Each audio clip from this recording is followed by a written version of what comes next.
मल्हार सरकार, अहिल्याबाई और मालेराव के बीच में चल रहे वाद विवाद के बारे में जानने के लिए मेरी चैनल को ज़रूर सब्सक्राइब करें दोस्तों, और बेल आइकन को दबाना ना भूलें। तो अहिल्याबाई अपने दरबार में ये पूछती है मालेराव से कि मालेराव ये बताओ कि ये जो धनराशि जिसके बारे में तुम कह रहे हो हमने लूट लिया, ये कहाँ से लूटी गई? क्या ये दरबार से लूटी गई या फिर ये कहीं बाहर से लूटी गई?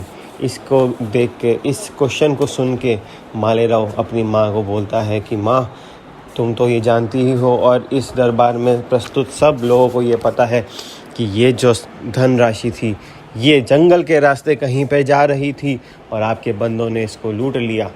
तब अहिल्याबाई मालेराव से पूछती है कि तुमको ये इतनी सारी धनराशि ले जाने की परमिशन किसने दी मालेराव?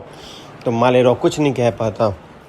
अहिल्याबाई दरबार में सबसे पूछती है कि क्या किसी को इस बारे में पता है, क्या किसी ने परमिशन दी कि इतनी सारी धनराशि बाहर जा रही थी? किसी ने भी परमिशन दी?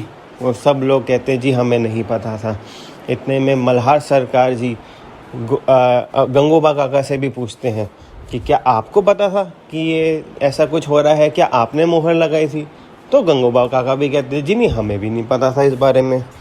ये सुनकर मालेराव कहता है कि जी ये जो सारी धनराशि थी ये तो मेरी पर्सनल संपत्ति थी, मैंने अपनी प्रॉपर्टी बेच के ये पैसा कमाया था, मैं तो वो भेज रहा था जी।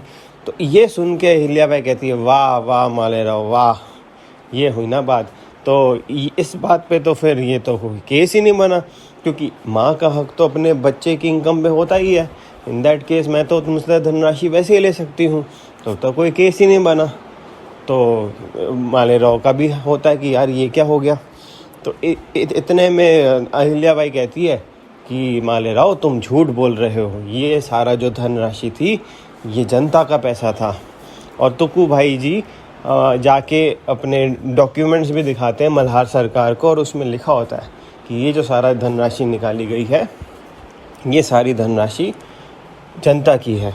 और उसके बाद क्या होता है दोस्तों कि अहिल्याबाई मकसूद भाई को बुलाती है। मकसूद भाई कौन?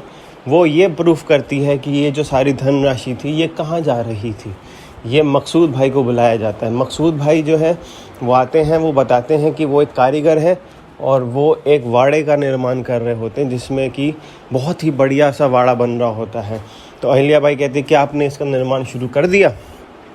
तो वो जो मकसूद भाई हैं वो कहते हैं नहीं जी, हमारे पास तो ये धनराशि पहुंची ही नहीं, अगर धनराशि पहुंचती तो हम इसका काम शुरू कर देते, बट ये धनराशि पहुंची ही नहीं। तो ये सोचकर ये सोचता है मल्हार राव सरकार जी की इतना सारा पैसा, मेरा जनता का पैसा कहाँ जा रहा था? तो मालेराव कहता है जी कि ये तो जी मैं अपना वाड़ा बना रहा था, तो वाड़ा बनाने में कोई क्राइम थोड़ी ना है जी। तो वो कहते हैं जी वाड़ा बनाओ लेकिन जनता के पैसों से आप नहीं बना सकते। तो इसमें ये होता है कि मालेराव कहता है मुझे नहीं पता था कि क्या सरकार में क्या लोगों के पास पानी की किल्लत है या क्या है, मुझे तो ये पता ही नहीं थी ये बात। तो इस पर अहिल्याबाई कहती है कि ऐसे मत बोल, इतना झूठ मत बोल मालेराव, तुझे सब पता था। तूने ही जो पानी के लिए हमने पूरी स्कीम बनाई थी उसके ऊपर तूने ही ये कहा था कि ये स्कीम नहीं हो सकती, सब पे अब कर दिया था कि कोई वोट नहीं देगा इसके ऊपर, तो ये तुझे पता था। और तूने गरीबों की आवाज़ भी दबाई है मालेराव, हमें सब पता है। तो ये सुनकर तो मालेराव होता है कि यार ये क्या हो गया, इनको सब पता लग गया। तो वो कहती है कि मैं नर्मदा को बुलाऊंगी, अब नर्मदा को पेश किया जाए। तो जब नर्मदा को कहते हैं कि नर्मदा आए तो कोई आता ही नहीं। अहिल्याबाई सोचती है कि नर्मदा कहाँ गई, तो पता लगता है कि नर्मदा तो किडनैप हो गई है। अब सबको होता है कि भाई अब क्या करें, दरबार चल रहा होता है।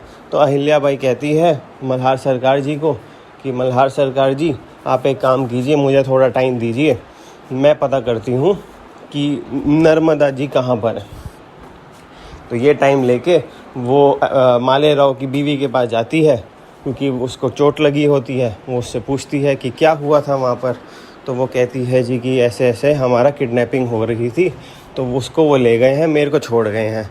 अब क्या होगा अगले एपिसोड में दोस्तों पता लगेगा, बट आगे जानने के लिए मेरे चैनल को सब्सक्राइब करें और बेल आइकन को